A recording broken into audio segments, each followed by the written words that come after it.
Human papilloma virus vaccine કે જે cervical કેન્સરને અટકાવે છે એને સમગ્ર ગુજરાતમાં અને આપણા જિલ્લાઓમાં પણ વિવિધ પ્રકારની બિનજરૂરી ખોટી અફવાઓ ફેલાઈ રહી છે અને જેમ કે રસીથી આ નુકસાન થાય તે નુકસાન થાય તો એના માટે લોકો સુધી સાચો સંદેશ જાય અને આ જે 3જા નંબરનું મૃત્યુનું કારણ છે સર્વાઇકલ કેન્સર એની રસીનો લાભ મળ્યો છે એટલા માટે આજ રોજ સૌ પ્રેસના મિત્રોને અને લાભાર્થીઓને પણ બોલાયા છે।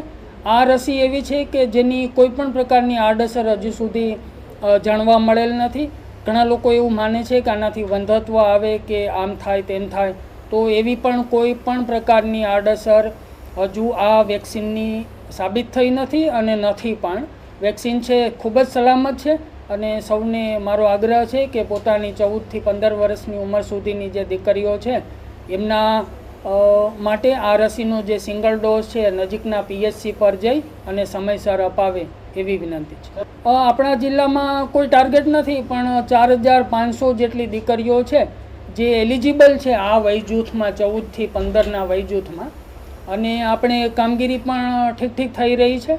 વેકેશન પડવાની તૈયારી છે, રમજાન મહિનો ચાલતો હતો અને ઉપરાંત આશ્રમ શાળાઓમાં અને પરીક્ષાઓના કારણે કામગીરી થોડી ધીમી ચાલી રહી હતી। હવે સૌ વાલીઓને વિનંતી છે કે પોતાની દીકરીને લઈ અને નજીકના પ્રાથમિક શાળામાં જાય, પ્રાથમિક આરોગ્ય કેન્દ્રમાં, અને એમને વેક્સિન બિલકુલ અપાવે। આ ઘણા વર્ષોથી પ્રાઇવેટ સેક્ટરમાં અપાઈ રહેલી રસી છે એ પ્રથમ વખત આપણા રાષ્ટ્રીય રસીકરણ સમયપત્રકમાં વિનામૂલ્યે એડ કરવામાં આવેલી છે, ઉમેરવામાં આવેલી છે। તો ફરીથી મારી વિનંતી કે સૌ એનો લાભ લે।